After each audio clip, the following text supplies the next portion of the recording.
Shalom, saya Pendeta Gael Pinarta, senang bisa kembali menyapa saudara. How are you today?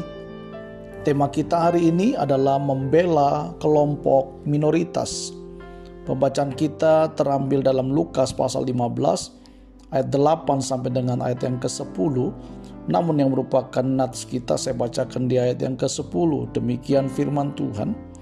Aku berkata kepadamu, demikian juga akan ada sukacita pada malaikat-malaikat Allah karena satu orang berdosa yang bertobat. Saudara dikasih Tuhan, berdasarkan deklarasi PBB pada tahun 1948, salah satu indikator suksesnya proses implementasi perlindungan hak asasi manusia di sebuah negara adalah kemampuan pemerintah dalam melindungi golongan minoritas. Yang sering terjadi, suara mayoritas mendorong negara melakukan ketidakadilan terhadap kelompok minoritas. Saudara, ayat pembacaan hari ini sangat menarik jika dihubungkan dengan kondisi di atas. Di situ ada dua golongan. Pertama, golongan mayoritas, yaitu orang-orang yang telah selamat. Dan yang kedua adalah golongan minoritas, yaitu orang-orang berdosa. Perumpamaan itu menunjukkan pesan keberpihakan yang sangat jelas. Perempuan itu mencari satu dirhamnya yang hilang dan bersukacita ketika ia menemukannya. Yesus menambahkan bahwa malaikat di surga pun bersukacita. Keselamatan satu jiwa sungguh berharga, saudara. Dan pesan keselamatan dalam ajaran kekristenan, saudara, bukan hanya ditunjukkan bagi golongan mayoritas atau orang-orang yang sudah ada di dalam gereja.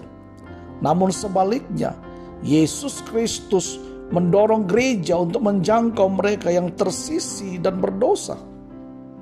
Berkali-kali Yesus mengajarkan para murid-muridnya bahwa dia akan mengundang orang-orang itu masuk ke dalam pesta perjamuan makannya. Jadi sebagai seorang beriman, kita harus mampu merefleksikan ajaran Yesus ini, saudaraku.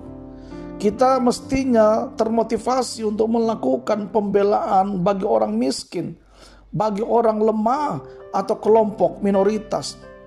Itulah salah satu panggilan penting bagi kita orang percaya untuk menolong orang-orang minoritas, orang-orang yang lemah, orang-orang yang tertekan, orang-orang yang tertindas, saudara. Dan kalau kita melakukan itu, maka sebenarnya kita sedang melakukan kebenaran firman Tuhan. Apa yang kita dapatkan dari renungan How Are You Today hari ini adalah kelompok mayoritas seharusnya tidak menindas kelompok minoritas, melainkan menjangkau, melayani, dan melindungi mereka. Jika Bapak Ibu Saudara diberkati dengan renungan How Are You Today hari ini, jangan lupa saudara komen, subscribe, like, sharekan kepada sahabat keluarga kita supaya mereka dibangun, dikuatkan dengan firman Tuhan yang sama. Dan saya Pendeta Gael Pinarta, Tuhan Yesus memberkati kita. Amin.